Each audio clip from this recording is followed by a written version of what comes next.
یسوع کے غم میں اشک بہاتی ہے کلوری۔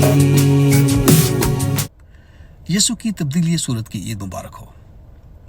بعض کلیسیاں اسے روزوں سے پہلے مناتی ہیں اور بعض کلیسیاں اسے روزوں کے دوران، لیکن یہ تمام چرچز میں یہ عید بہت اہم سمجھی جاتی ہے۔ اس عید کے موقع پر اس سال جو تلاوت لی گئی ہے وہ مقدس متی کی انجیل کے 17ویں باب سے لی گئی ہے اور اس کی پہلی 9 آیات، جس میں مسیح خداوند اپنے شاگردوں کے ساتھ یعنی سائمن، پیٹر اور جان کے ساتھ ایک پہاڑ پر چلے جاتے ہیں اور وہاں پر الیاس اور موسیٰ ان پر ظاہر ہوتے ہیں اور آسمان سے یہ آواز آتی ہے کہ یہ میرا پیارا بیٹا ہے المحبوب، اس کی سنو۔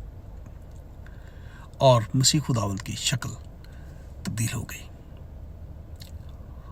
اور شاگرد زمین پر گر پڑے۔ اور یہ ہے ایک مختصر واقعہ۔ اب اس واقعہ میں ہمارے لیے کیا پیغام ہے؟ مسیح خداوند کے ساتھ الیاس اور موسیٰ کا ظاہر ہونے کا مطلب ہے کہ موسیٰ لاء کو ریپریزنٹ کرتا ہے اور جو الیاس تھا وہ پرافٹس کو یعنی انبیاء کو۔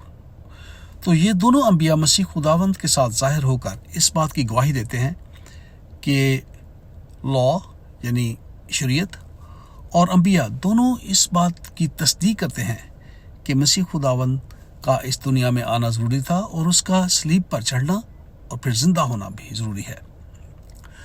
اور اسی عید کے موقع پر ہمیں پتہ چلتا ہے کہ مسیح خداوند کون ہے، ہو از جیسس کرائسٹ۔ اور جب خدا آسمان سے بولتا ہے تو اس بولنے میں ہمیں یہ پیغام دیا جاتا ہے کہ مسیح خداوند میرا پیارا بیٹا ہے، یعنی مسیح خداوند خدا کا محبوب ہے۔ دس از واٹ جیسس کرائسٹ از۔ اور اس عید کے موقع پر تیسرا پیغام یہ ہے کہ مسیح خداوند اپنے شاگردوں کے ساتھ آرام کرنے گئے، پہاڑ پر گئے، ایک اچھی پرسکون جگہ پر۔ اور ہمیں بھی مسیح خداوند کی طرح پرسکون جگہ کی ضرورت ہوتی ہے، بریک کی ضرورت ہوتی ہے، ٹھہرنے کی ضرورت ہوتی ہے۔ جس طرح مسیح خداوند اپنے شاگردوں کے ساتھ پہاڑ پر آرام کرنے گئے، دھیان و گیان کرنے گئے، دعا کرنے گئے، اسی طرح ہمیں بھی اپنی زندگی میں دعا کی ضرورت ہے۔ ہمیں بھی اس بات کی ضرورت ہے کہ ہمیں پتہ چلے کہ الیاس اور موسیٰ مسیح خداوند کے اس دنیا میں بھیجے جانے کی تصدیق کرتے ہیں۔